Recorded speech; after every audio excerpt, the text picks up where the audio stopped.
Welcome back to 2K Away.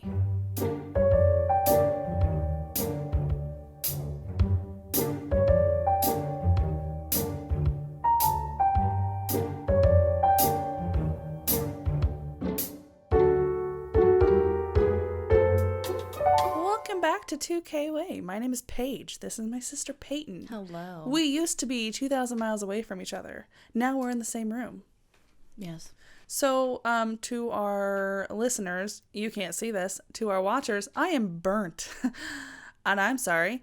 It's a shitty light. And I just have shitty skin. So, this is part 3 of Son of Sam.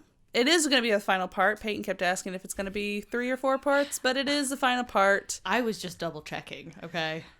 I'm like, I want to warn people before we go, okay, this is part 3, end of... Just kidding, it's a 4-parter. Honestly, I was going to, like, at some point be like, and that's where I'm going to leave it, but since you ruined it. So, I was just going to pretend and piss you off. Oh my god.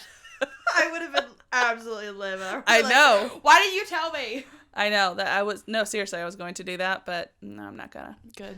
So, yeah. No, I would have thrown the cat at you. This is the finale. He would have been upset about that. Look how pretty he is. So, yep, part 3. It's the final part. It will be a little bit longer, but, well. That's what you're here for. Yeah, that's what you're here for. So, if you haven't listened to part 1 or part 2, just go ahead and stop this now. Listen to those first. Because you might be you're going to be a little lost. A little confused here. It's going to get a little weird at the end. So, last warning, turn back now. Or else. Do not pass go. do not collect $200. So, okay, so getting right in. We left you off last week after the Carrs, who are David's neighbors. Yeah, so David's neighbors that live behind him. And the Casaras, who were his previous landlords, they met because they're crazy, weird, and quite frankly, frightening letters that they both received. So they met and was like, what the hell? And the Carrs were like, we don't know who you are. We didn't send you a, get well note. No. And so they compared the letters and their stories, and they found that they had David Berkowitz in common. Honestly, it's not a person that you want to have in common.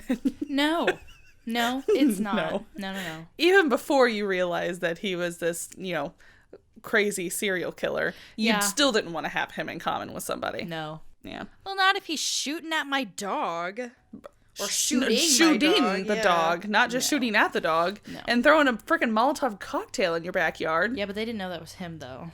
No, but they figured it out. So... I can't believe he threw a Molotov cocktail into their yard. Who fucking does that? Right?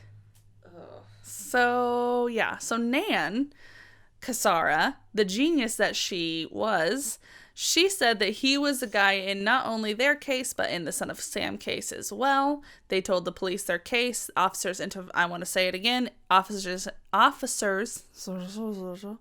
Intervallo and Chamberlain, about their suspicions, and they brought it up to their superiors in the Son of Sam case. And we also said last week where Nan should have been a deputy. She freaking hit the nail right on the head there. She did. She's like, listen, this guy's fucked. He's creepy. He's probably the one doing this. Yeah. So that brings us now to June 25th, 1977. So Judy Placido was 17 years old and had long dark hair. She had just graduated from high school. And this is June, so literally the month before graduated from high school. Yeah. Her mom had died a few years back in 1968 from Hodgkin's disease. Oh, no. But her dad had remarried in 1972, and they had to move. So Judy instead went to live with her aunt and her grandmother so she could stay where she was. Her 2 older siblings, they were already in their 20s, so they didn't really have any say in the matter. Yeah. They were already out and on their own. So on this particular day, her family threw her a graduation party on June 25th. After the party, she went with 3 of her friends to a disco to celebrate. Oh. Can we talk about how 70s this is? That's amazing. You know, it's actually always been like some little bit of a weird kind of back of my head dream of mine to open up a disco now and hire people to dress up like in afros and like the bell bottoms and platform boots. Get the people who can actually have afros. Yes. Get them in there and like and on the other hand, get the people with super long hair that wears a middle part really well, because you know not everybody can wear a middle part. No. I can't wear a middle part. No, you can't. It's terrible on you. I know there's this, thing with Gen Z and millennials, like, oh my gosh, millennials do a side part, and that's so out. Wear a middle part. Gross. There is a reason I wear a side part. There's a reason half of my head is shaved. There's no middle part going on here. I'm pretty fortunate. I'm pretty universal. I change my part daily. Yeah, so I'm pretty fortunate with that. But that's always been like a weird little dream of mine to like maybe someday open up a nightclub and like one night a week be like, it's a 70s theme. Well, and you saw nobody take that idea. Oh crap, not Virginia. Yeah, Virginia Voskerichian. Mm-hmm. You saw the pictures I posted of her, how fucking beautiful she was. I mean, that long dark hair, that gorgeous middle part, hair. Like that. Absolutely. Just beautiful. Absolutely beautiful. Get the bell bottoms, the whole 9. So, Judy and her friends, they went to a disco. They went to celebrate after the party.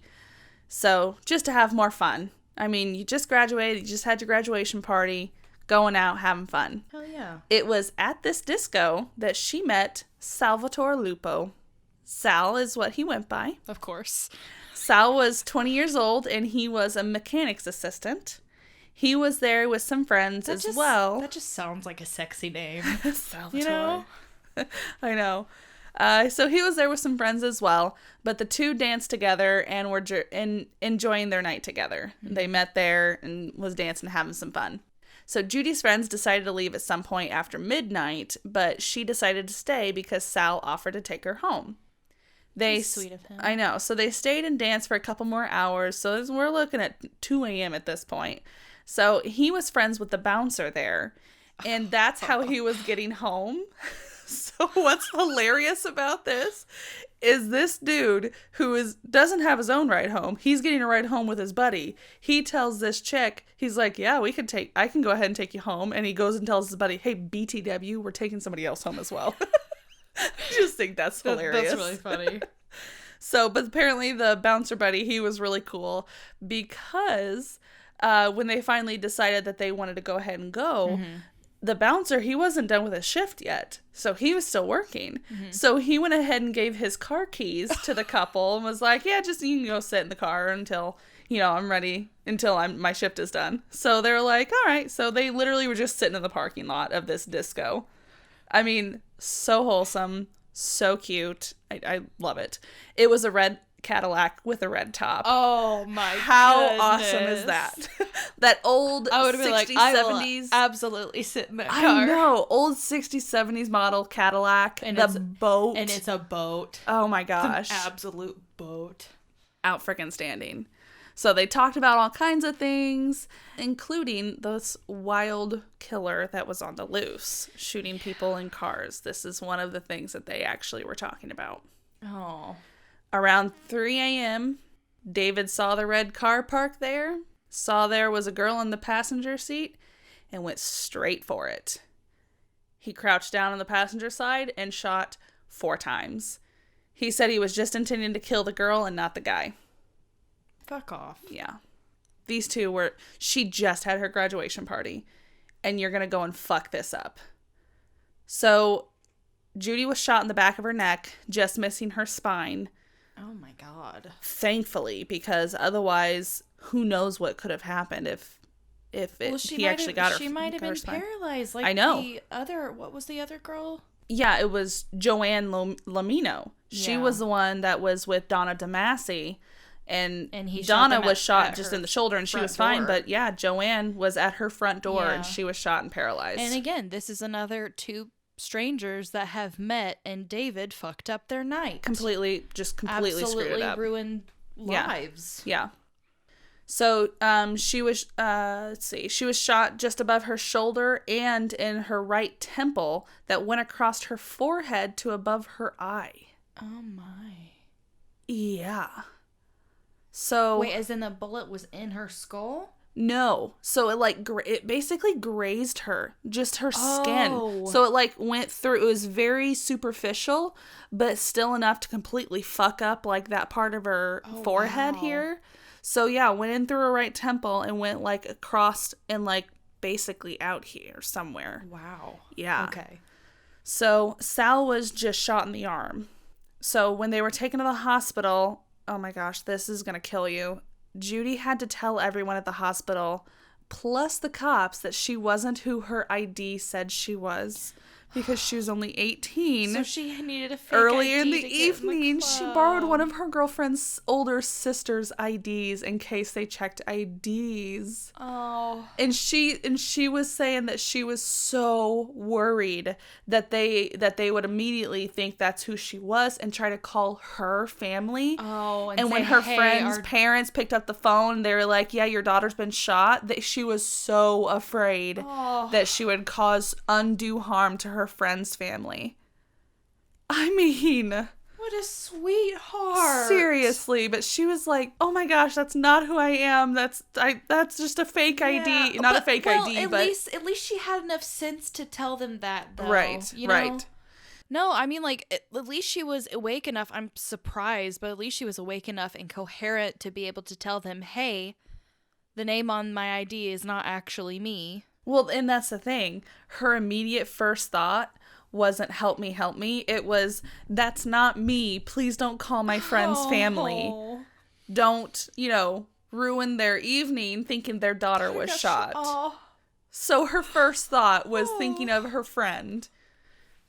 I know. So they ended up, both of them made a full recovery. Thank God. I mean, Sal was just shot in the arm, so he was good either way. Fine. But yeah, Judy, she made a full recovery. She even went on to go to law school. Yes. So badass. I would love. Good job, Judy. I would love to know if they continued speaking with one another. Oh, well, it's one of those things. Continued to stay friends. And I think it would be kind of what was his name that had gotten shot, and he was like, "As long as my parents don't know that I've," and they were like, "No, son, no, you were shot in the head." I hope they continued to talk. No, well, it could go one of two ways. It could be this wonderful thing that you bond over, and for the rest of your life. It's not a wonderful thing. No, I know, but this thing, a wonderful bond, you could form over this traumatic thing that you guys both went through, or it would be too triggering to see the other person. Yeah. I think it would be either one or the other. I don't see any way it could be anything in between. Oh, absolutely not. So neither of them were able, unfortunately, to give a description of the attacker. However, there was a couple other witnesses there. Around. Yeah. Well, I mean, it was outside of a club. It was outside of a disco. Yeah. So, they said that they saw a dark-haired man fleeing the scene and getting into a car to leave. So, that's all that they could say. Since there was another attack after the letter to Jimmy Breslin saying, suggesting, what do you have planned for the 29th? Yeah. The mayor got involved and requested an even bigger police presence on the 29th. Because the 29th was the anniversary. The year anniversary of Donna Lauria's death, the very first death. Mm-hmm. So they didn't know what the hell he had planned for that day. So the cops already was going to have, especially since that letter came out. Yeah. The cops already planned to have a big police presence that night. And then when the mayor got involved, he's like, "Nope, not good enough. I want more," type of deal. Yeah. So I can't blame him. Well, and you'll find out later. Well, I don't know if I say it later or not, but this was an election year. Oh, of course it is. So there's that. That was another thing, part of the conspiracy of the multiple shooters, which we'll get into at the end of this. It was an election year. So basically they're saying they wanted to get this done and solved. Yeah, I know. That was and that would have been a great thing for the mayor running for re-election. Like, hey, I'm the one that caught the son of Sam with my leadership. Yep. Yeah. So, but the cops were trying literally everything that they could think of to find this guy. Starting at the beginning of July, one of the things that they did was they tried to set fake traps for him. So they would find 2 officers to act as couples in cars. They had sitting on lovers' lanes. Yeah, some of the men would put wigs on. Yeah, so like if they that's didn't have my next long point. hair, They would either put wigs on male officers and sit 2 in a car because they didn't actually want to put any of their female officers in the cars as bait, because they were like, we don't want you guys.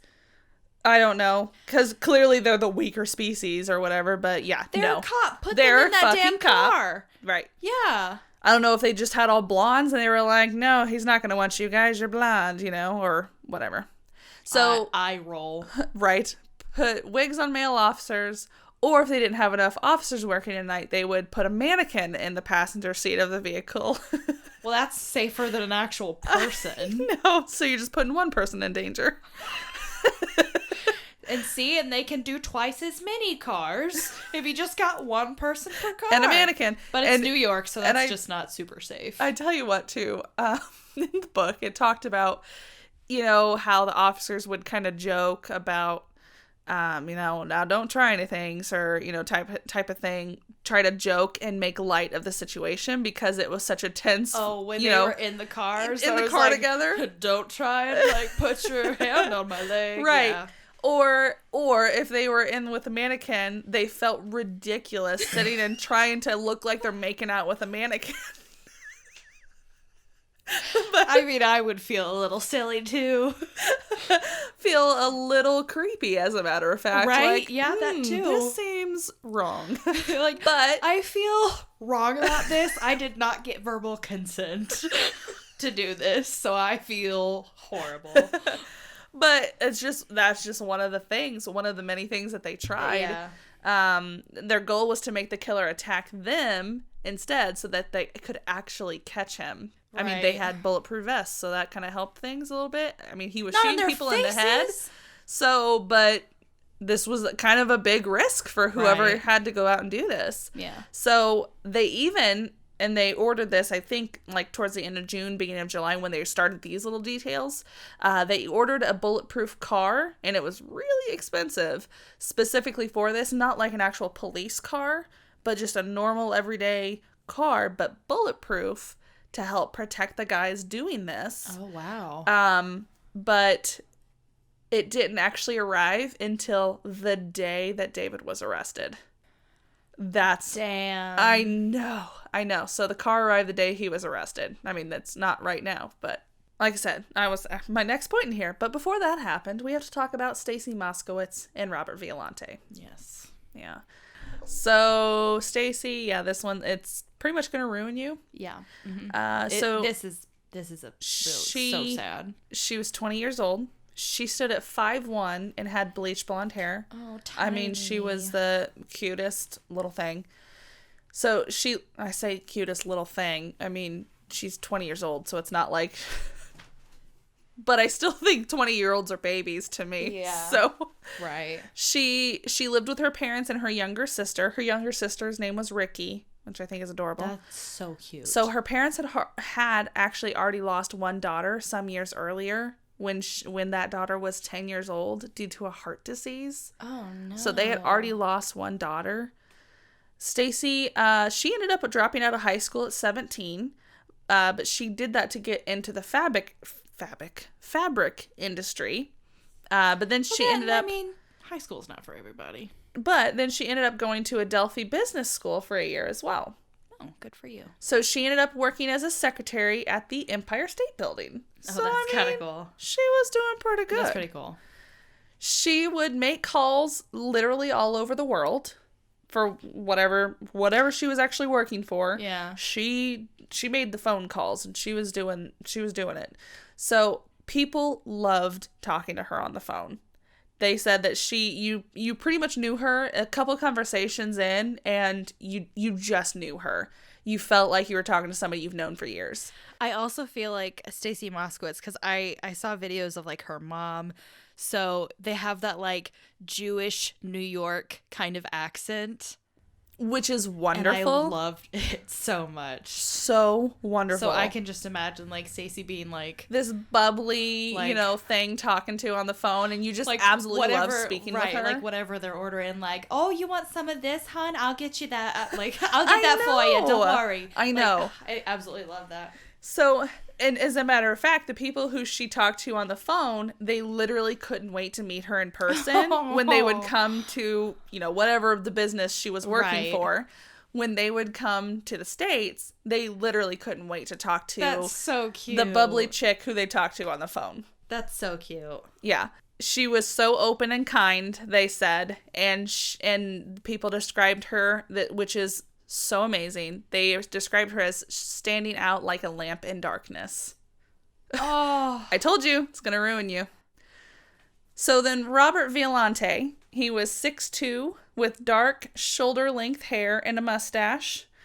Stereotypical 70s dude. Like total... Standing a foot taller than Stacy. Just over a full foot taller than Stacy. So in high school, he was voted best dresser. And he worked mostly in high-end clothing retail since graduating. Ooh. So this dude was a snazzy dresser. He was tall, dark, and handsome. Like, he was good. Stacey was like, ooh, look at him. She sure was. So he was just trying to find himself after high school. He didn't think he wanted to be in retail, clothing forever. He just... one of those kids that get out of high school and he's like, I need to find myself, Mm-hmm. So that's what he was doing. Well, good for him. Yep. So on July 28th, Stacy and her sister met at a restaurant for dinner. And on the other hand, Robert had met a few of his friends at that same restaurant that evening. Robert noticed the girls and went over and introduced himself. They talked for a minute. But once Robert's food arrived at his table, his friends were like, because the girls were like, I think your food's got here. Your buddies are beckoning you over there. So he asked the girls if they'd be willing to meet him at the bar after dinner. And they said, yeah, absolutely. And because he wanted to talk to him some more. Mm-hmm. After dinner, Robert met the girls at the bar and they had a fantastic time. Ricky described it as like, Stacy was so enamored with this tall, dark, and handsome dude. Oh. And she said you could totally tell that he really took a liking to her. And it was just, she tried to whittle herself out of the conversation a little bit sometimes so she could let her sister talk to this awesome guy. Oh, that's so cute. Yes. So Stacy really liked this guy. So when Robert asked her for her phone number and asked to take her out Saturday night, because this is like Thursday night or something like that. Yeah. So she agreed, but she was like, I do have plans during the day, but I can definitely go out with you in the evening. So cops were working overtime by this point in time, because now we're getting really close to that time. Mm-hmm. On the 29th. Because, this was the day before, on the 28th. Yeah. Because the 29th landed on a Friday, I believe, that year. And these two met the day before. The day before. The anniversary. Okay. Mm-hmm. Yep. So they were literally all over the place at the Bronx and Queens, all hours of the day and night. Yeah, because that's where he's struck before. Been everywhere, yeah. And there was just a ton of buildup up to the July 29th. Yeah. The night of the 28th, so the 28th going into the 29th, that night, I don't think that there was a cop that worked at the NYPD that wasn't out on patrol that night. Yeah. I'm pretty sure nobody had the night off. So they were either out patrolling, they were sitting in cars with partners and wigs, or mannequins, one of the two. But nothing happened. 29th came and went, and that was it. No attacks. On Saturday, July 30th, Stacy had actually promised to take her grandmother shopping during the day, which is why she told Robert that she couldn't go out with him during the day. Sweetheart. So she kept her promise to her grandmother, and she talked to her mom oh my gosh, this guy's so handsome. I think he's really awesome. He asked me out. Oh. her grandmother helped her pick out a new outfit for that evening. No. And her grandma was like, oh my gosh, I think he's really going to be loving this. You look amazing in this. I mean, everybody was so excited for her to go out with this guy Saturday night. I know. So when she got home to get ready, and I think her grandma even agreed to, like, she's like, we can leave early. You can go home and start getting ready. Yeah. So they were excited that she was excited, but they urged her, listen, you got to be careful. Don't go out and parking because that's what he's looking for. That's what he's going after. Yeah. They were really impressed with Robert because he showed up at the house to pick her up right on time. So they were like, of course already. They were like, absolutely. All right. So far, he was very polite and respectful to them because she wasn't, I think she was like just finishing up getting ready when he pulled up. So they let him in the house. And they like, come classic, sit down. Like, yes. She's finishing up getting ready. Come sit down. Come sit. Come talk with me and my husband. I know. Oh.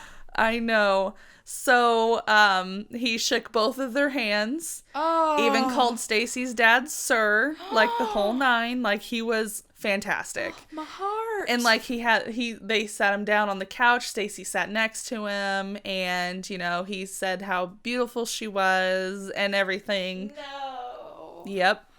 That whole like wonderful movie picturesque type of taking your girl out. Perfect. Yep. So they even commented that they loved how Robert opened the car door for Stacy. He borrowed his father's car to take Stacy out. Mm-hmm. And then before they left, they urged the two of them to be careful, not to park anywhere, just to sit. They told the Moskowitzes not to worry. They would call and let them know when they got to all of their destinations and tell them what they would be doing.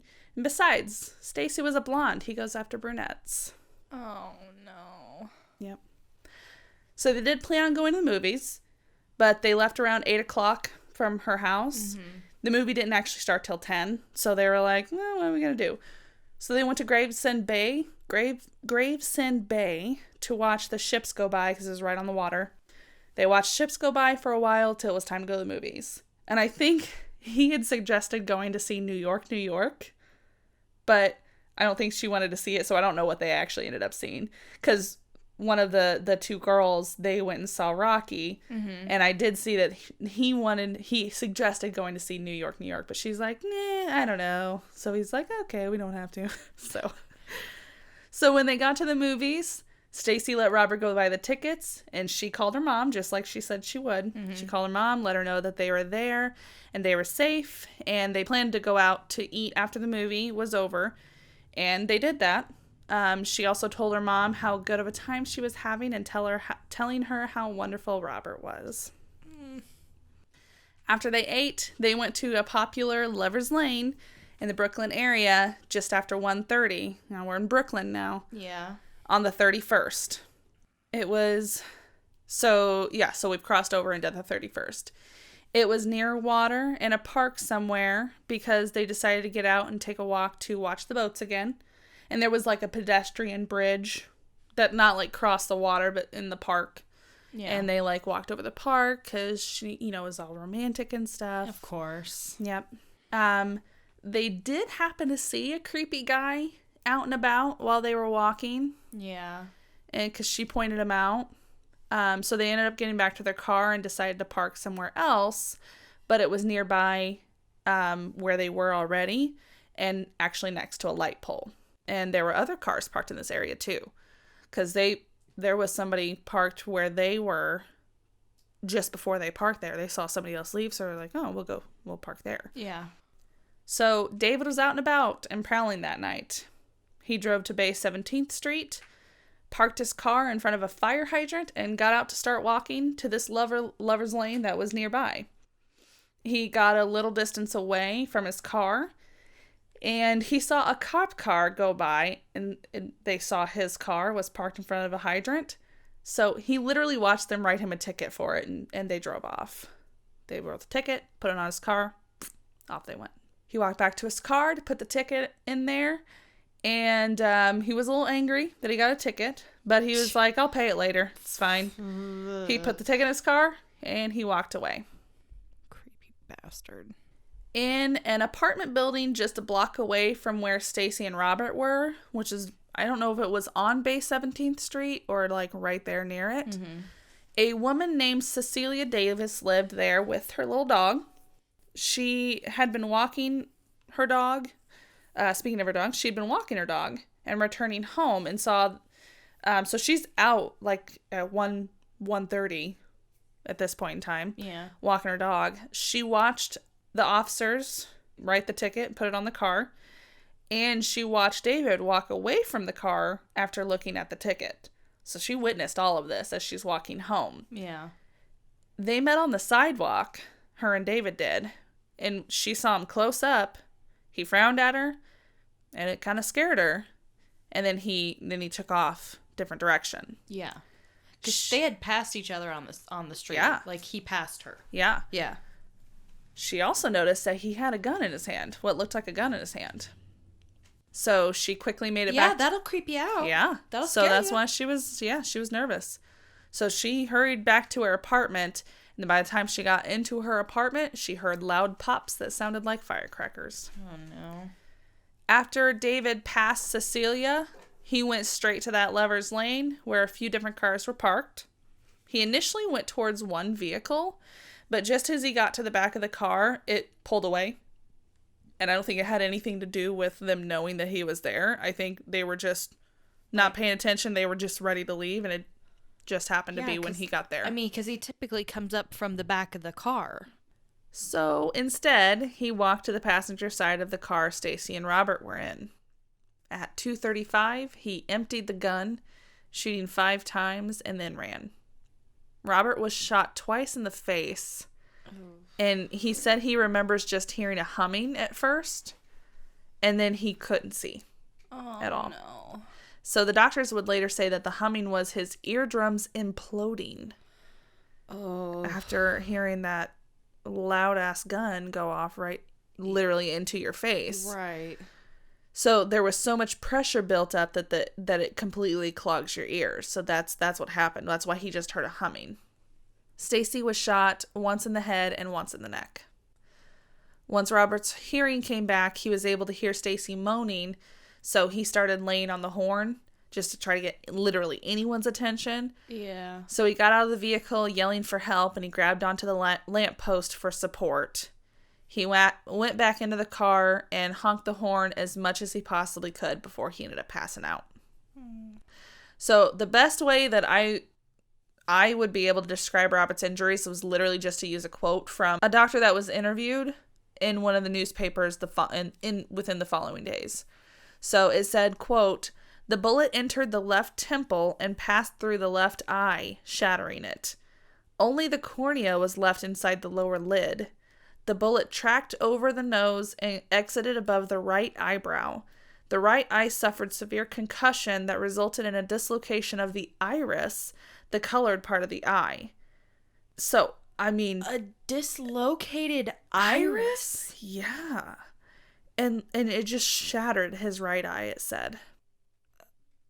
But they couldn't know the full extent of the damage to the right eye, though, because it was just literally full of blood. Well, yeah. So, he wasn't fully recovered.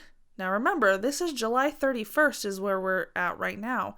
He didn't fully recover until September 15th. Oh, no. Is when he was finally able to get out and stop with the surgeries and stuff. Yeah. So, like, over 6 weeks. So, he had extensive surgeries to repair his face and eyes, but he ended up completely losing his left eye and only regained less than 20% of his vision in his right eye, so he was fully legally blind. Oh. I think he could see, I don't even think, like, shadows, maybe? Like, I don't know, but legally blind. So, Stacy, on the other hand, she had undergone multiple surgeries, but ultimately succumbed to her injuries at 5:22 p.m. on August 1st. They could not control the swelling in her brain, and the doctors told her parents that even if she had lived, she would have absolutely no quality of life. No. It wouldn't be Stacy anymore. No, because I've seen pictures of them bringing her in on a stretcher to the hospital. Yeah. Because, of course, reporters were hounding oh my gosh, the paramedics. Yeah. Which is ridiculous. Yeah. Absolutely ridiculous. I don't care that you have a job to do. That should not be part of your job. You should not be trying to photograph people coming in on a stretcher. Before their families have even seen them. Yeah, it's ridiculous. So, in that same article that the doctor was quoted in, they got a quote from Mrs. Moskowitz as well. In it, she called the killer an animal. I love her. I love her too, and I'll tell you another thing that she did in a minute. Yeah. But in this article, she called the killer an animal, and she said, quote, "An animal like this has to be caught, not to die, but to be tortured for the rest of his life. I hope he suffers for the rest of his life. He's not human. I would die right here and now to see this man punished." Damn it. Good on you, Miss Moskowitz. That's a mom. That is a mom. That is a mom. Yeah, and you see this actually in the Sons of Sam documentary. Like, this woman, big old glasses, big, 70s hair, red hair. Wonderful mom, and just coming out of the courthouse, because, I mean, obviously we'll go over when David's captured here in just a little bit, but she is walking out, and the reporters are all in her face. They are. And they literally, one of the reporters, dude, you should lose your job. He literally says, "Oh, and Mrs. Berkowitz, I mean," and she looks at him, and she's like, and she goes, "Don't you ever call me that. It is Moskowitz." I'm like, I would have struck that man. Damn. Yeah, and she said it with such grace too. She did, and such tact, but you heard it in her voice. It was such like a I look down on you. Yes, sort of, it was. Well, yeah, he literally called her the killer's name. Yeah, Mrs. Berkowitz. You should quit, sir. I'm pretty I would not have handled that well. Oh, I wouldn't have either. She handled it so well, but with you gotta, such grace. If you don't watch that documentary for anything else, literally watch it for that. Yeah. Because it's fantastic. For Mrs. Moskowitz. Yes. So, the police force and task force were working on this case. They were just fully baffled. They were sure that he would not make his way to Brooklyn. And here he is. Why are you so surprised? In Brooklyn. So now they were more frantic than ever to catch him, and they were running down new and old leads. 3 days after the attack, Cecilia Davis, she finally went to the police with her information, and she told them everything about that night. When she told them that there was cops there, and they wrote the possible killer a ticket, because obviously she couldn't have been sure that this guy was the killer, but she had to tell him what she saw. Yeah.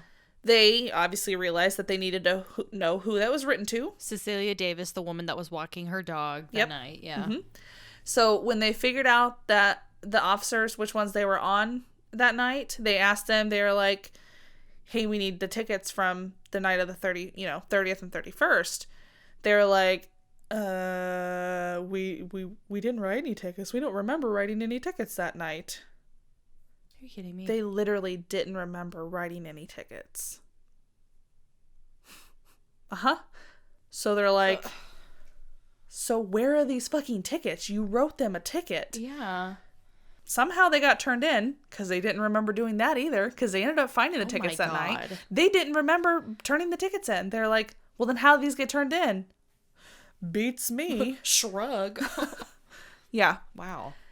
So they did do some digging. They found the tickets. So once they did, they tried to find anything they could on David Berkowitz, because that was the only fire hydrant ticket that was written that night. And they don't remember it? No. They didn't remember it. Oh my god. Oh my god. Yeah. There's more to it in the book too. So if you want to read Son of Sam, read that. Again, if you read it, just read it for this, because it's ridiculous. So found the ticket, saw the dude's name. They're like, David Berkowitz.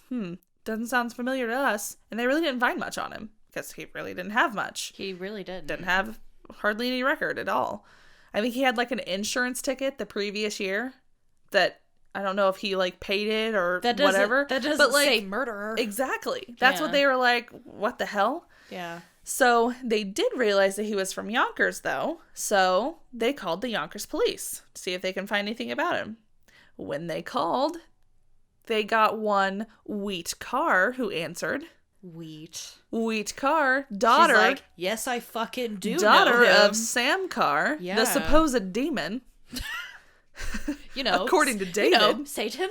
Yeah, you know that name, Satan, that guy. Wow. As soon as they asked her if she could tell them about David Berkowitz, she was like, well, let me fucking tell you. Yeah, she was. You got a second? I can tell you about Take David a seat. Berkowitz. You're gonna be here a minute. Yep. Yeah. So they're like, oh, what? Huh? So they got all the information from her, and they saw the two officers Intervallo and Chamberlain. They saw that name was brought up by them. So they got all the information from them. They started putting it all together, and they were like, this is huge. Because all the language in this sounds very familiar. You know, the whole nine. Mm-hmm. But even at this point, though, still nothing to tie in. The only hard piece of evidence was the ticket being at the same place where Stacy was killed. Yep. I mean, everything else is fully circumstantial. Yeah. Because they couldn't even prove... they can't even, like, arrest him at this point. Like, they can't... They can literally do nothing. Well, they couldn't even prove that David was the one that wrote the letters to the Carrs at this point. No. They just had, like, it's probably him, you know? I mean, and the handwriting on the Son of Sam letters, and then the letters to the Carrs and the Casaras, the handwriting didn't match. David did that purposefully. Of course he did. Uh-huh. Handwriting didn't match. Of course he did. All very circumstantial. In the meantime, David wrote some more letters. Go figure. So, I don't have what these letters say verbatim, but this was like in the whole mix of all of this. It's not like on this day, but it's all in the mix of this. Yeah. This time, they were written to his downstairs neighbor, Craig Glassman. The one that he said that he heard through the walls, not through the floor? Yep, I mentioned that, I think, in episode 1, I think, is when I mentioned him. So I didn't mention his name, but this was his downstairs neighbor that clearly yelled through David's walls at him. And I actually think that some of the stuff that he wrote on his wall said something about Craig, I think.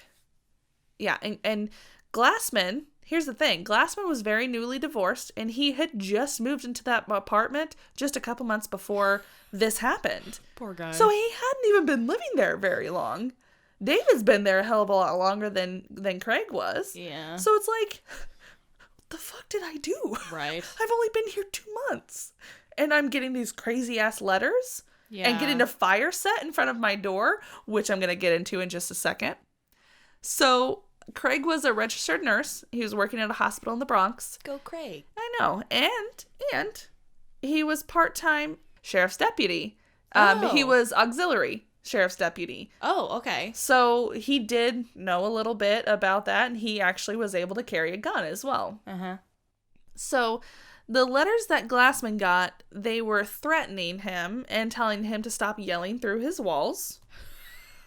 And he knew that he was a demon and in cahoots with the Carrs and the Casaras. He outright named them? He named them. You're in with General Jack Cosmo, which is what Jack Casara is what he called him. General Jack Cosmo or something.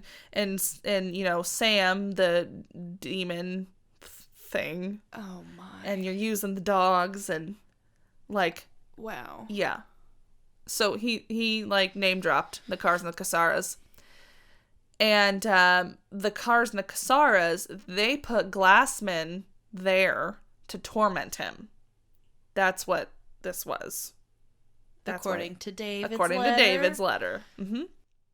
One of them actually said, quote... One of the letters? One of the letters, yeah. Actually said, quote, I know Captain Carr put you up to this. Captain Carr. Yeah, because there was Captain Carr and then General Jack Cosmo. Like, it was a whole system of demons. They were like... This sounds more like a superhero troop. Sherper. A superhero troop.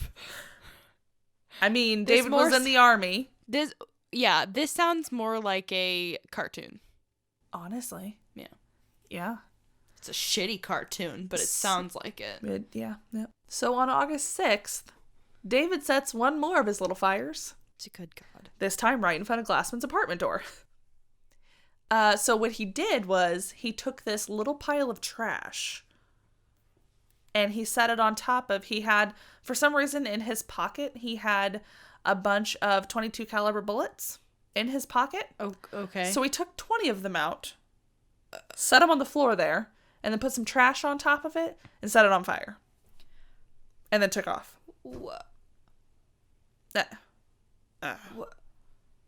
Was there a reason for the bullets to be there? He was going to destroy Craig Glassman because he's a demon. Oh my God. Well, luckily, two things were in play before those bullets went off in the fire. Yeah. First, Glassman came out of his apartment before the fire got to the bullets. And two, the little pile of trash was so small that it just, smoldered by the time Glassman got to the door anyway. I thought he was professional at that. Outside fires. Probably. I guess. I don't know. I sincerely thought when you were telling me that he had set fire to a little bag, and I thought you were getting ready to say, that classic, you set a bag of dog poop on fire. Nope. To someone to stomp it out. No, he tried to set bullets on fire. Wow. Nope. Yeah. Wow. This was at 9 a.m. Oh my God. Yeah. So he's gotta start a morning fire. Poor Craig. What a way to start your day. Because he had no idea who this guy was. No. He thinks he only saw him one or two times in passing. Poor Craig. Yeah.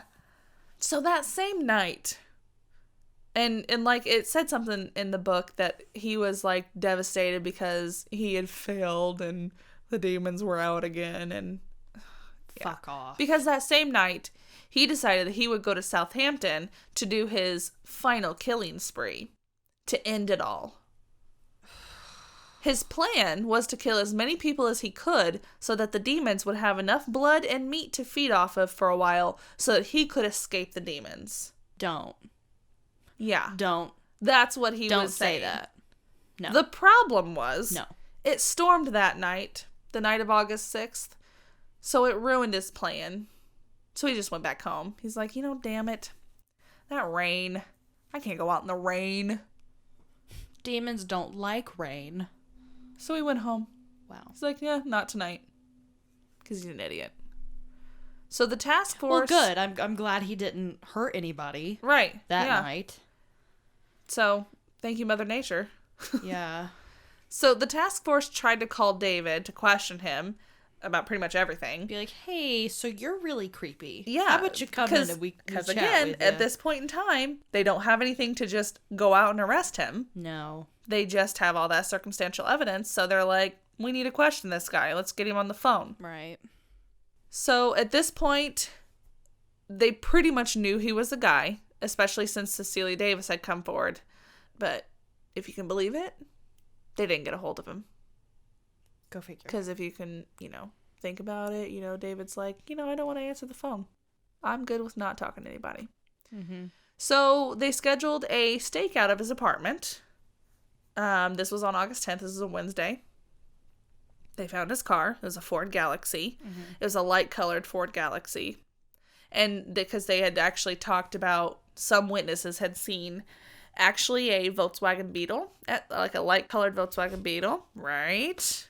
Was Ted Bundy in New York this time? No, you know what? He didn't make it to New York. It's actually funny.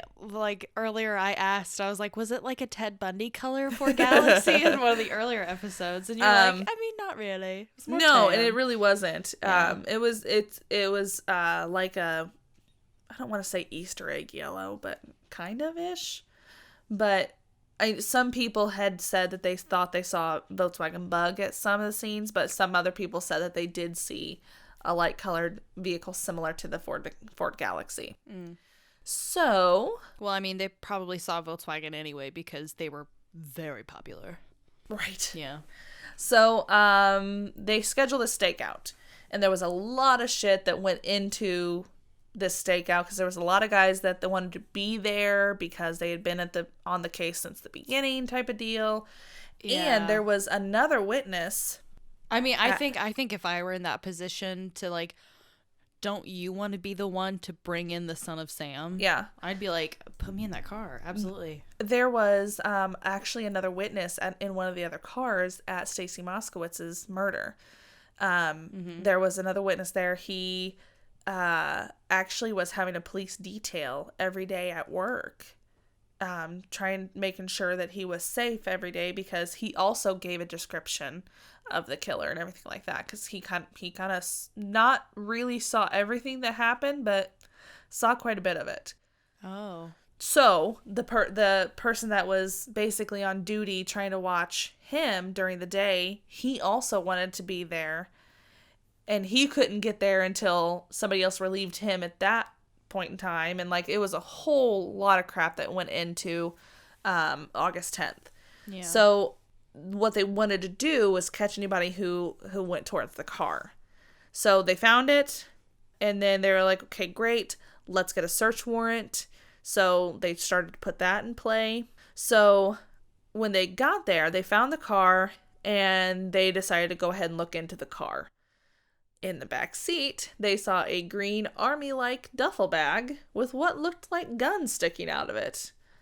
And I say guns because he had multiple guns in this duffel bag. Mm-hmm. Because, like I said, he wanted to go out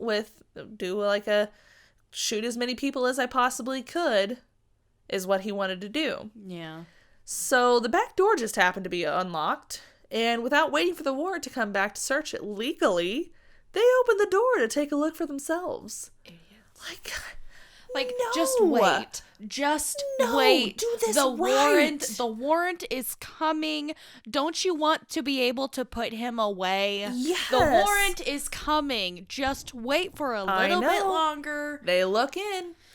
Ooh. So they look in, and in the duffel, they found 2 automatic rifles, a shotgun, and another rifle with a shit ton of ammo in it.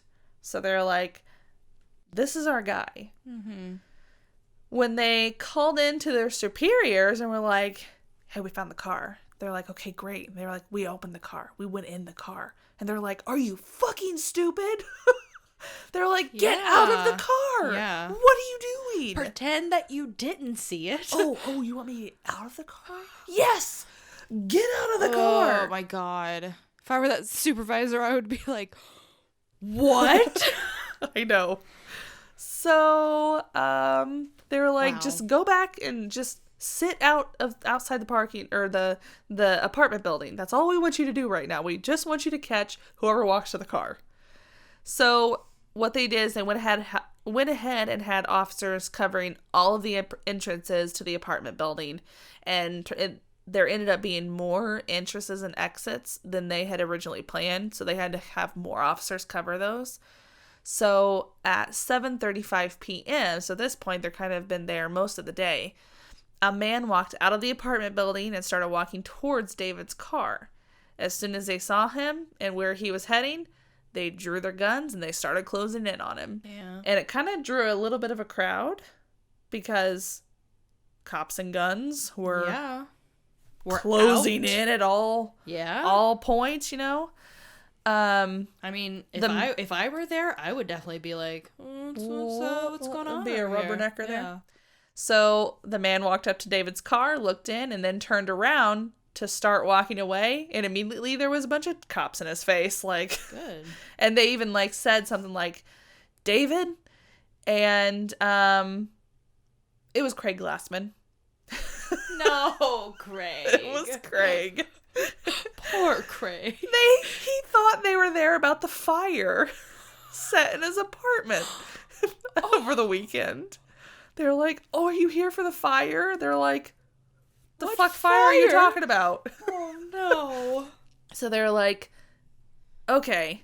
They're like, go back into your apartment, because he told him who he was. I was like, I'm a, auxiliary sheriff's deputy, blah, blah, blah. So they're like, okay, Craig, go back to your apartment, act like nothing's going on, Go, do whatever. He's like, okay, great. So then someone in the meantime parked a van behind David's car. So they're like, ooh, perfect.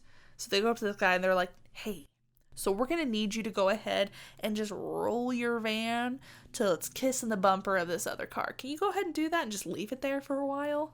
And the dude's like, sure. In the meantime, give me your keys. They're like, he goes, sure. Yeah. So they're like, we want to completely block this dude in so he can't leave because there was already somebody parked in front of him. So this guy was like double parking. I don't think that he was there to stay, but they were like, you are here to stay. So Craig went and do his laundry like he was originally going to do. But then he was like, wait a second. He went back outside and walked up to the cop's car and was like, hey, there's more exits. Do you want me to help cover some of them? Because they only had like 7 exits covered, but there was like 2 more that needed to be covered. So he just went ahead and stayed outside with them at this point. Is it just me, or does that seem like a lot of exits? Hey, you know what? Maybe it's a giant apartment building. You don't know. I didn't think it was. Well, there's like fire exits and shit like that too, though. I guess. Because there's the outside stairs and everything. Okay. I mean, I've never lived in an apartment building, so. That's right, you haven't. I have not. I forgot you haven't. I've only lived 9 in just seems like single a lot. family homes. So. So. Around 10 p.m., I should say, a dark-haired, shuffling person walked out of the building. Lumbering. And started, like, just stalking towards the car. In his hand was a stupid brown paper sack. And he had it, like, wrapped up. And it was, like, and the officer said, we know the shape because we too have carried guns in paper sack, and it takes on this triangular shape. Yes, it does. So that's what it looked like. So they're like, holy shit. He walked to the car and he got in the car. Mm-hmm. They still have not gotten the warrant yet at this point. But they're like, fuck it. We're getting this guy. Yeah. So they all approached the car just like they did when poor Craig Glassman came out of the apartment building. They completely surrounded his car, guns drawn. And David was just smiling. Yep. His stupid little smile that he does. Yeah. They got him out of his car and he said, well, you got me. And the officer goes, now that I've got you, who have I got? David says, you know. Like, dude. Officer says, no, I don't. You tell me. David says, I'm Sam. He goes, you're Sam? Sam who? David says, Sam. David Berkowitz. You're making zero sense. Dude, this could have gone so much smoother. But no, this whole time, he's doing his stupid little smile. Oh, I know. Because he's an idiot. Mm-hmm. So when they finally got an actual warrant to search his car in his apartment building, because they still hadn't had the warrant yet. Yeah. There was nothing. They just got him. Yeah, but wouldn't it be possible if they were able to see that he had a gun in a bag? And that would give them probable cause to search his vehicle. To get a warrant. Yeah. To search the vehicle. A search warrant. Yeah. Yeah. That's what I'm saying. So, I mean, like, even if they didn't have it, like, physically in hand, a warrant, but they could still search his car if they had that probable cause. I don't know how it worked back then, but there was a whole thing about not getting a warrant. Yeah. So no, I know that was kind of an issue when it comes to, like, the trial, but there was no trial. Oh, yeah, that's right. But that was... Which is a good thing. Yeah. Because they didn't have the fucking warrant. Yeah. So when they did get the warrant, they searched his car and his apartment. They saw his apartment was just disgusting, had shit written all over the walls. There was a hole in the wall that said something about... I don't even fucking know. There's a picture of it. It's online. Craziness. Yeah. So they found another letter in his glove box that looked like a letter that he was going to leave at his last crime scene where he was going to kill as many people as he could. Because that's what he was planning on doing when he left that Wednesday night. Yeah. Honestly, this...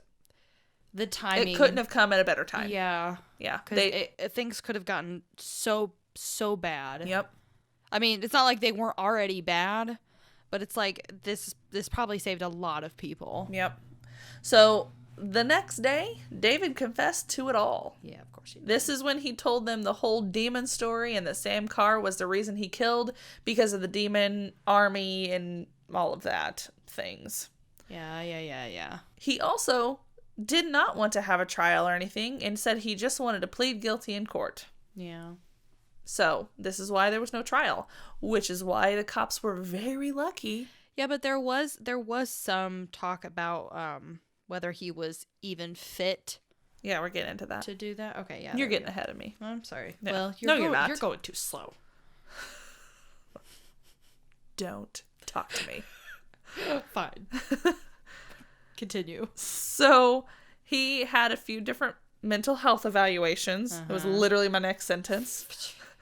That all said that he was fit to stand trial. Yeah, because he's not insane. No, he's just an idiot. And he just makes shit up. Uh-huh.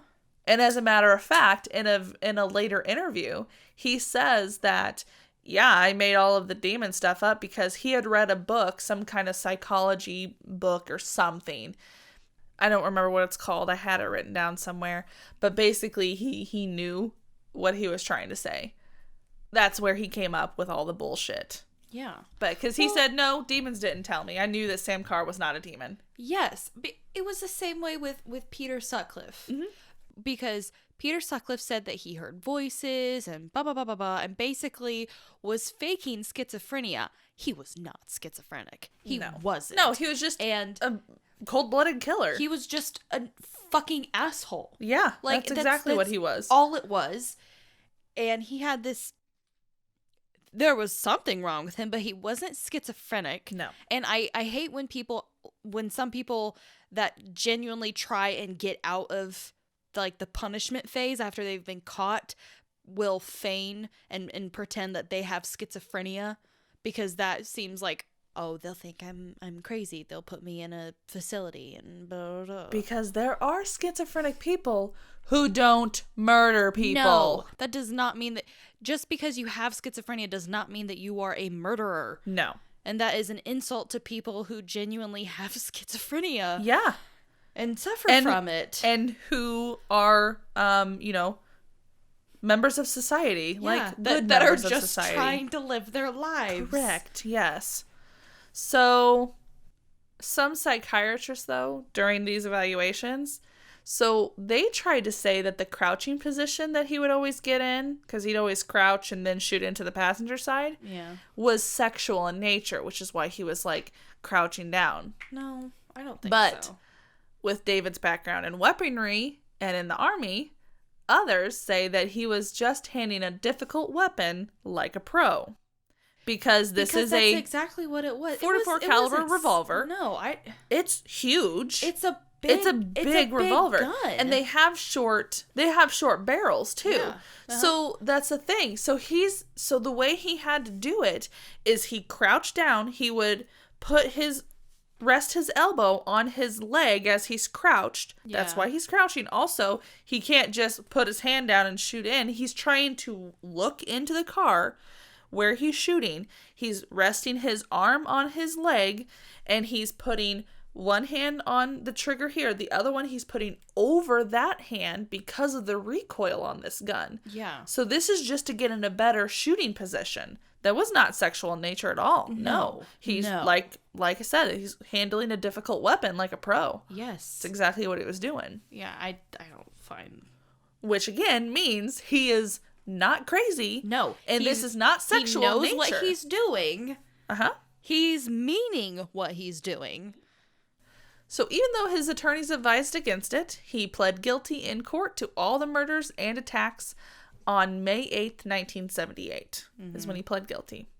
During his sentencing 2 weeks later, he abruptly got up and ran towards the window like he wanted to jump out. They were on the 7th floor. He made this big old scene. He just, all of a sudden got up and took off. Everybody's like, Can I be honest? I can't imagine him running. it had to have been the weirdest and slowest run. Yeah. Just like a shuffling type of...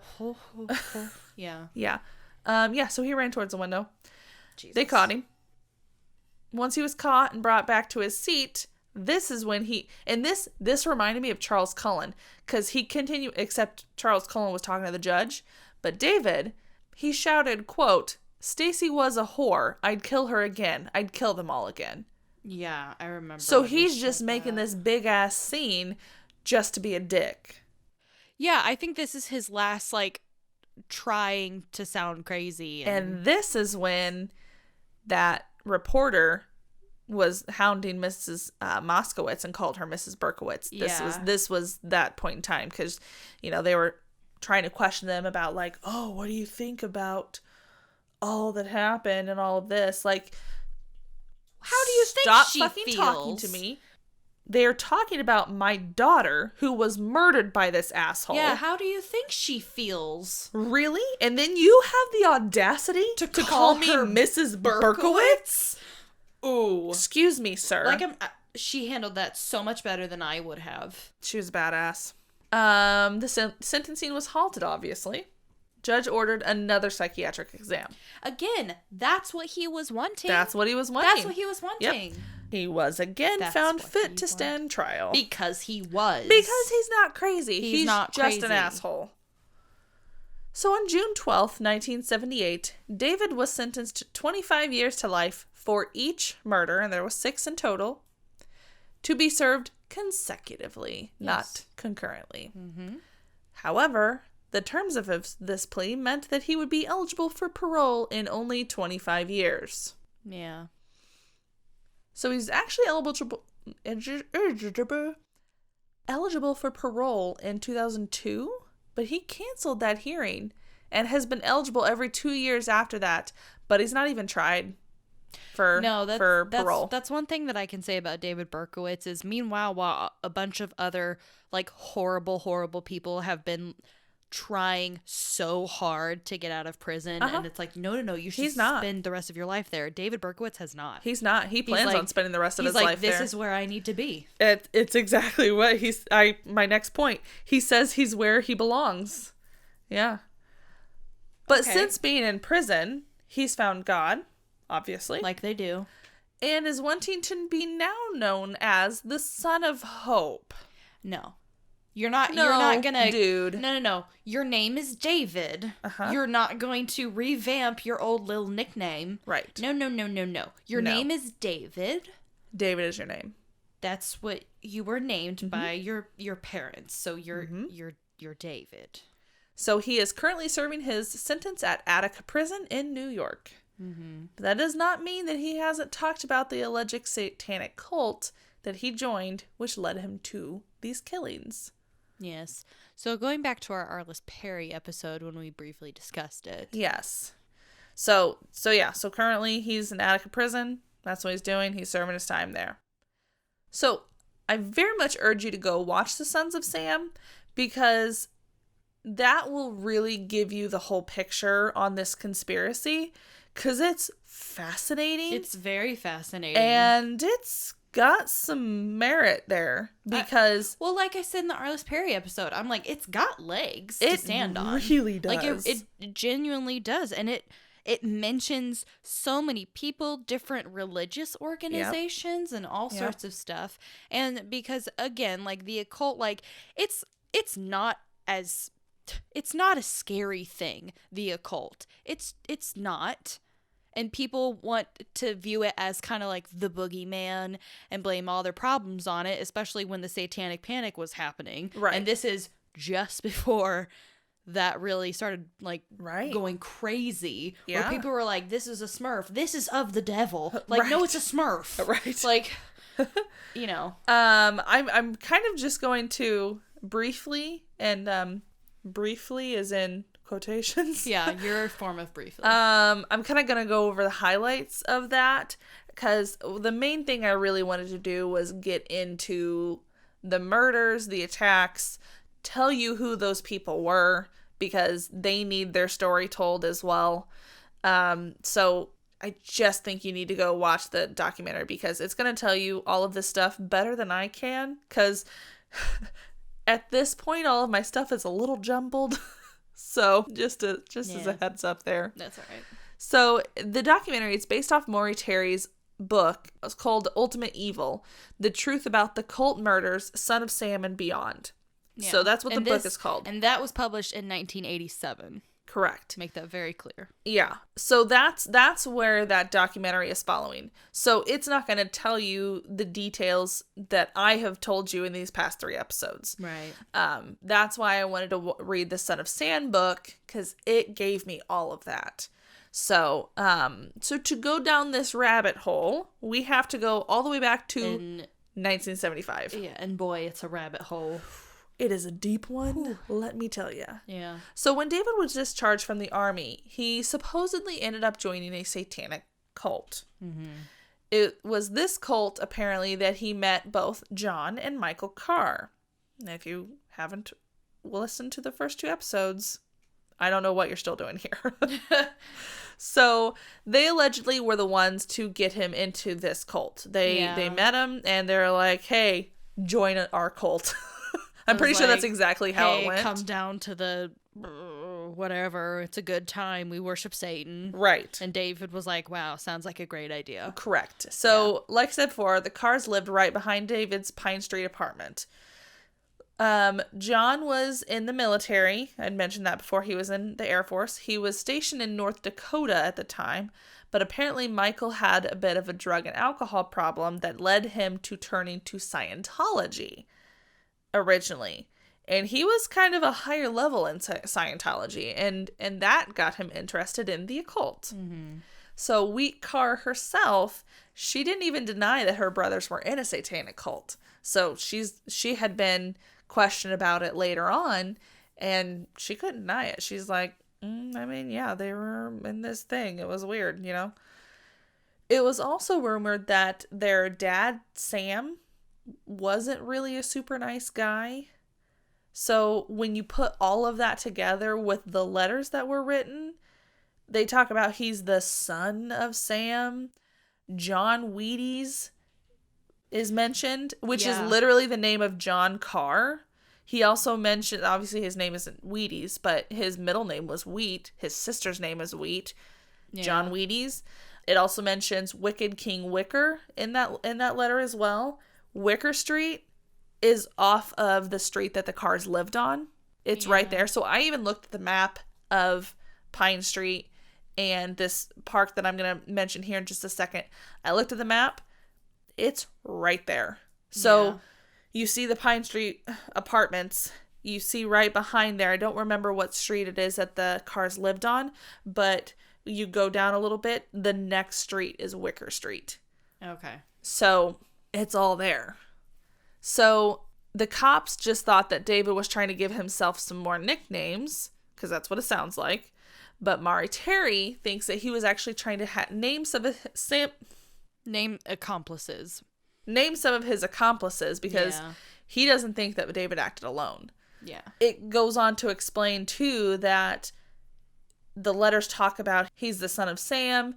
And, you know, Sam is mean, and he locks me in the attic, and he does all of this, and he mentions John Wheaties, Wicked King Wicker, all of that. It does sound like if Sam was not a great father, it does sound like it could have been one of his sons somewhat saying this. Yeah. So that's Maury Terry's point of view.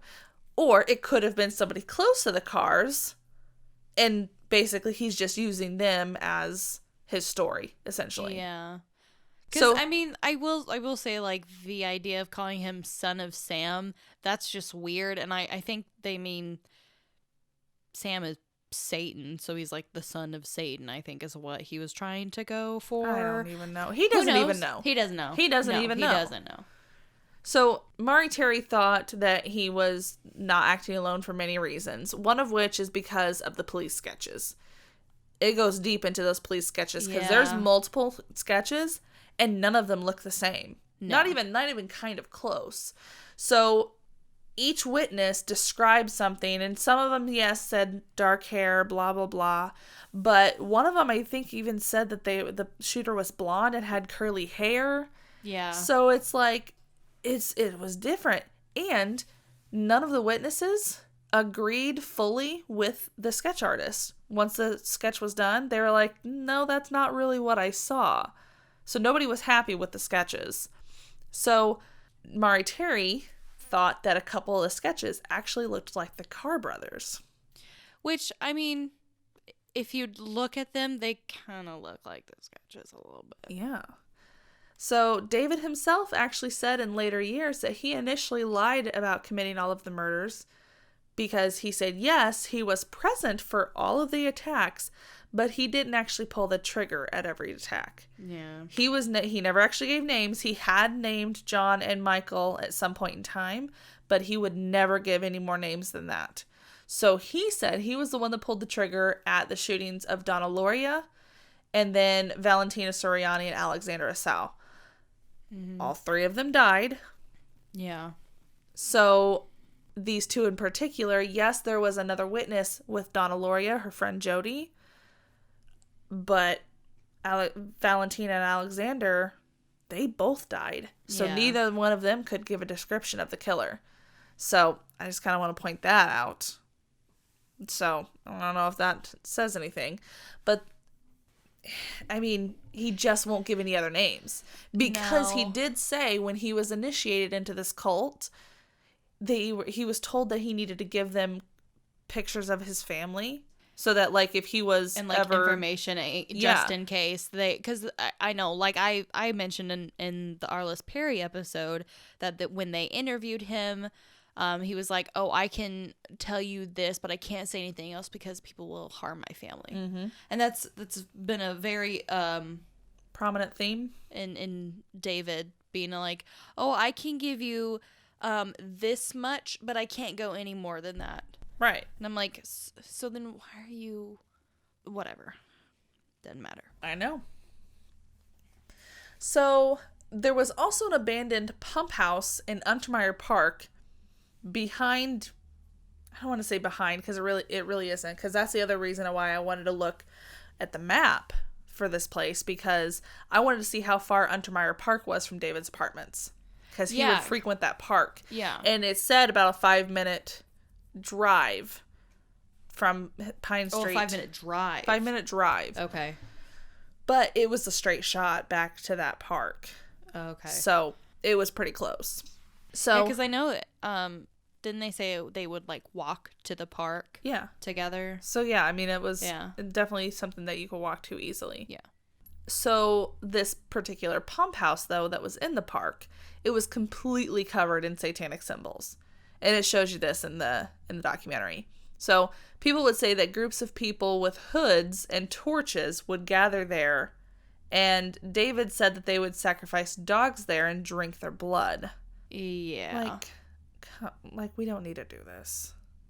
That is terrible. Yeah. But like the hoods and torches, like you're really getting into this type of deal. Well, also it's like, would nobody notice that? Like, seriously. People did. Clearly people did. Because they would comment and tell other people that people in hoods and torches are going into this pump house. Other people said this? Yes. Like, hey, I saw some people with torches and hoods. Yeah, it was a legit thing. Goodness. Yeah. Wow. 3 German shepherds were even found dead in that park before the attacks even started. Yeah. So it was a legit thing that they were doing. So it was rumored that this particular cult called themselves the Children.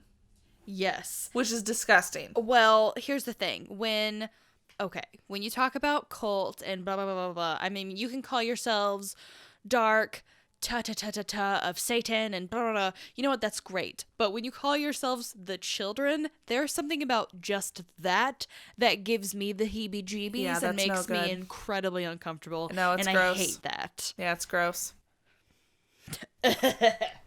But here's the other thing, too. There was an aqueduct path that was nicknamed the Gutters. So Maury Terry is tying that to Hello from the Gutters of New York. Yeah. So he is tying this fully into his letters and all of that. So this particular cult actually had ties to Scientology and even to Charles Manson and another cult called the Process Church of the Final Judgment. Which started overseas in the UK. So, and that's a whole rabbit hole separately even to go down. So if you want to know more about that, go watch The Sons of Sam. Because I already feel like I'm rambling and not making any sense and not making this cohesive and make this make sense, but it totally does in the documentary. Well, that's the thing. Like, if you want to go down the rabbit hole of this conspiracy, go do that. Like, right now we're talking about David Berkowitz. This is just a highlight. Yeah. Highlighting of just what you almost kind of now have to mention. Yeah. Is as a part of the Son of Sam, David Berkowitz's that is what murders. Maury Terry meant when he said Son of Sam and beyond.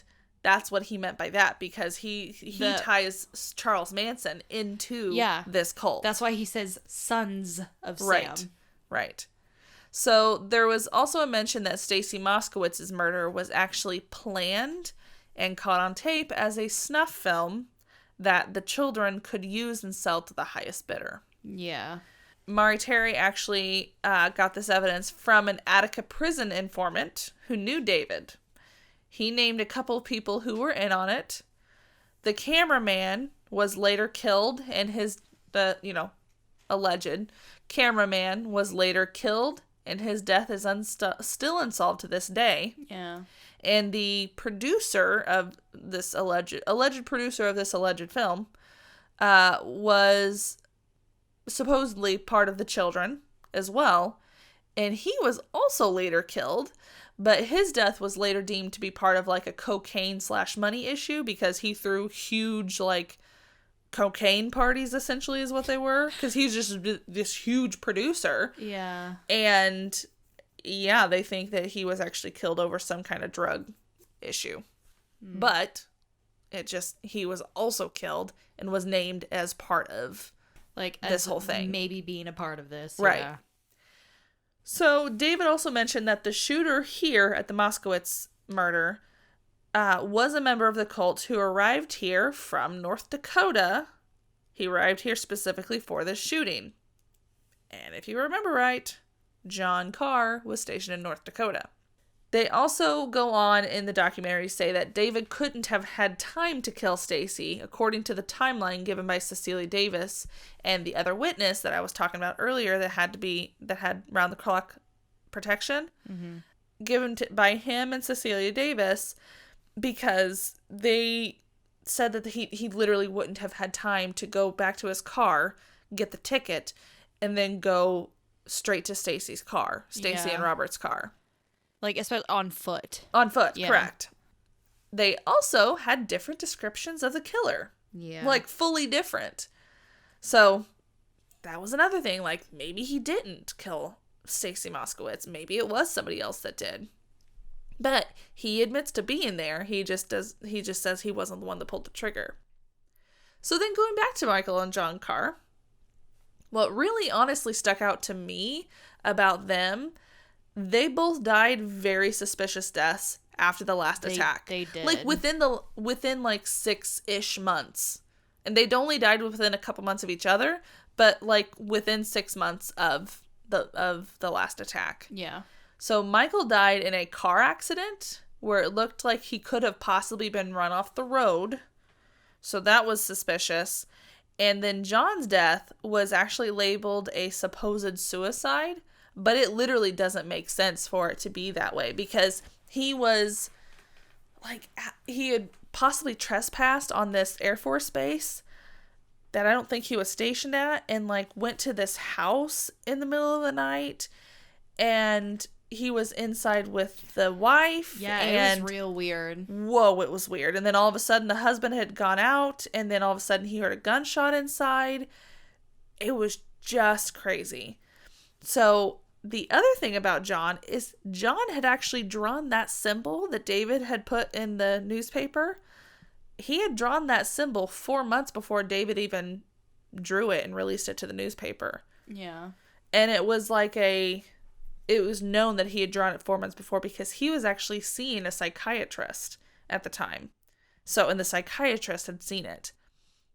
So, and he even told his psychiatrist that he knew the son of Sam and that he was part of a satanic cult that killed German shepherds and drank the blood out of a chalice. Out of a fucking chalice. Like, very extra. I don't know, dude. Yeah. It was also in Minot, North Dakota, that David mailed the book titled The Anatomy of Witchcraft by Peter Haining to the police there. He wrote in the book, Arliss Perry hunted, stalked, and slain, followed to California and Stanford University in there. So if you listen to our Arliss Perry episode, Peyton had talked about that. So the police in Minot put that plus the John Carr information together. They sent the information to the police in New York, but nothing was done with it. Absolutely nothing was done with it. And Maury Terry was so pissed. He's like, why would you not even question these two?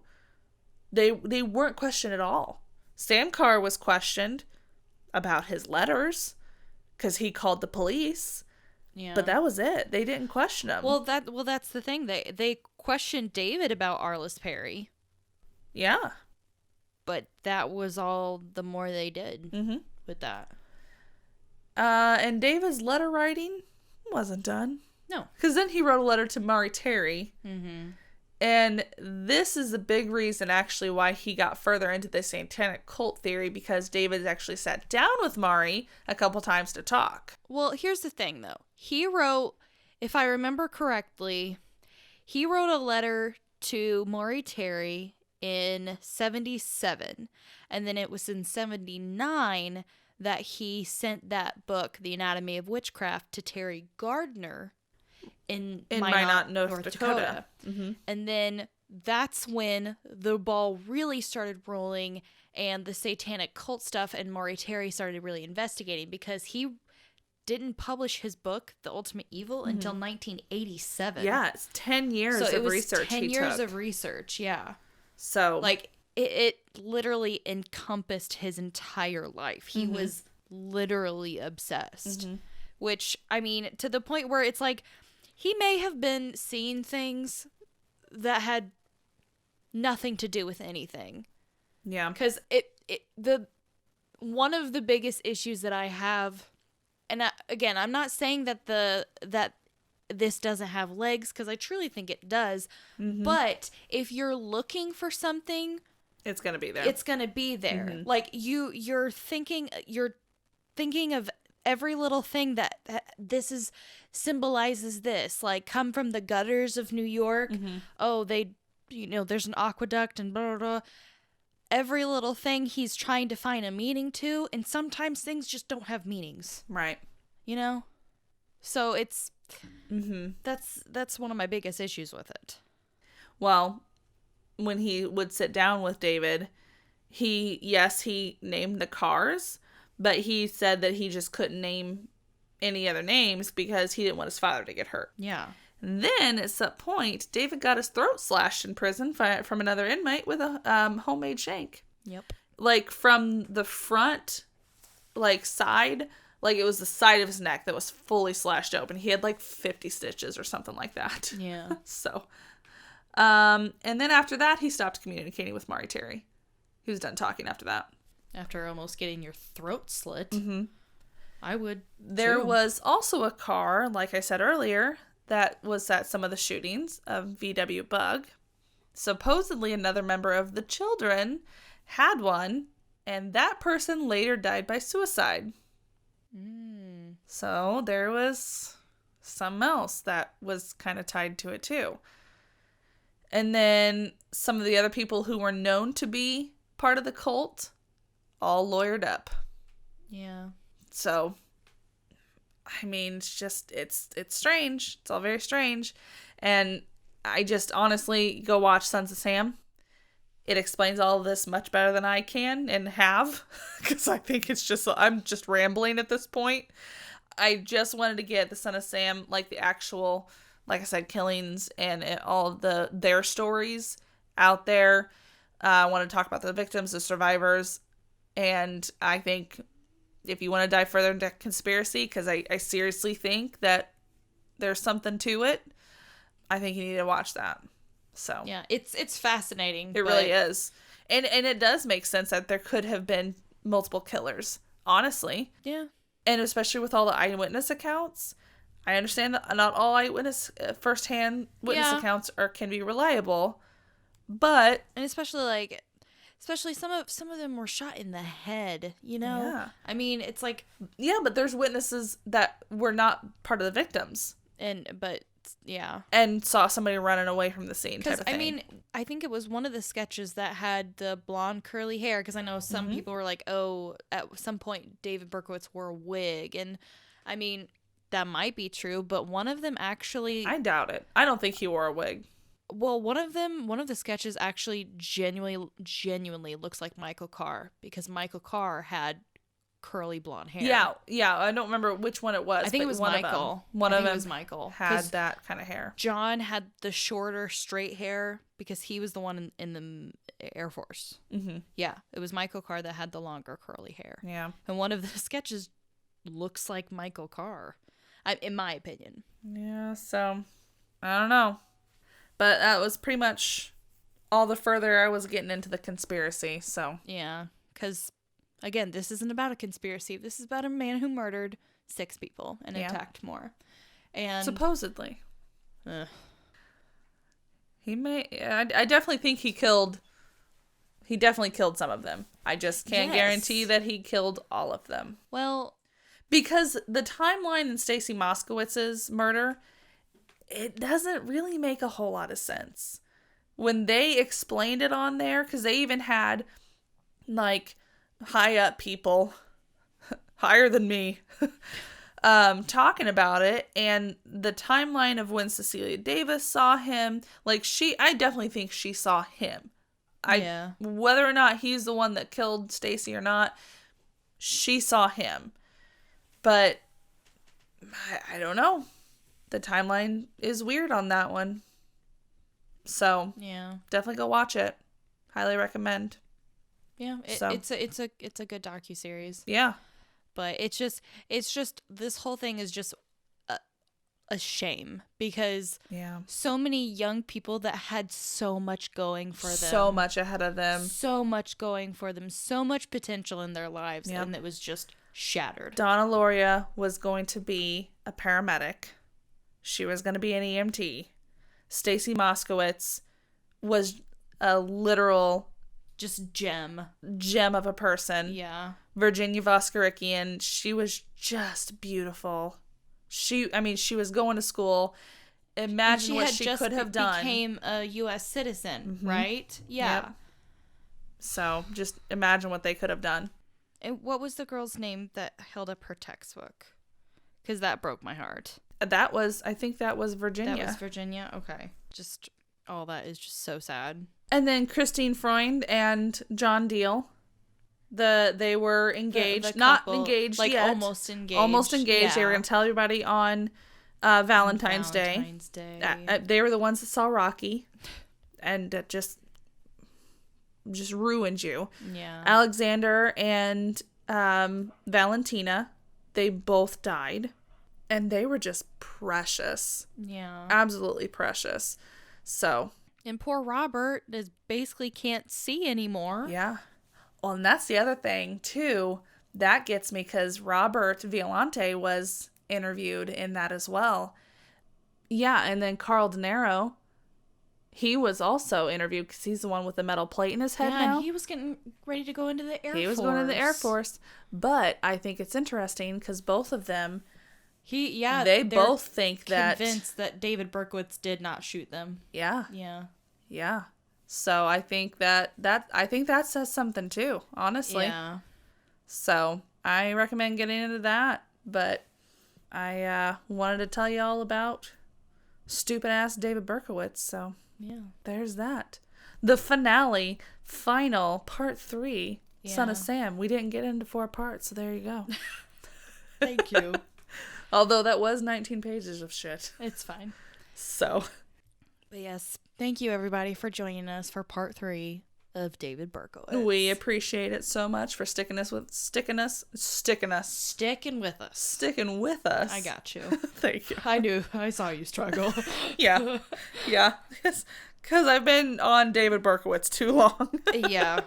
We're gonna, next week is gonna be something completely different. Totally different. Definitely. I mean, it's still gonna be, there's still gonna be a murder, but right. I mean, what we're covering next week, what I'm covering next week is definitely like way different. Right. So maybe I won't be so burnt when we record next. We'll see. I don't know. All right. Well, if you want to keep up with the podcast, you can follow us on Facebook at 2KWay. And we have an Instagram. 2KWay Podcast. And we have a Gmail where you can contact us or suggest something. Wasn't sure where you were stopping there. Or you just wait for me to look at you. Or you were looking at me the whole time. Or you can let us know if you want a shirt or anything like that. 2kwaypodcast@gmail.com. And we have a YouTube channel. 2KWay Podcast. Yes. And anytime you type the number 2, it's the number, not the word. Because 2 isn't a word. You know what I mean. Thanks for joining us. It's been a long day. I'm tired and I'm ready for a shower in bed. It has been a long day. It really has been. But yes, thank you everybody for joining us. And we will see you all next week for my episode. And I know I already know that I'm going to stumble on my words like a million times because it's been 3 weeks since I've recorded an episode. So it's going to be real rough. I'm going to edit out so many stutters and stumbles. I already know. It's fine. Yeah. But we'll see you. All right. We'll see you next all week. Next time. Bye. Bye.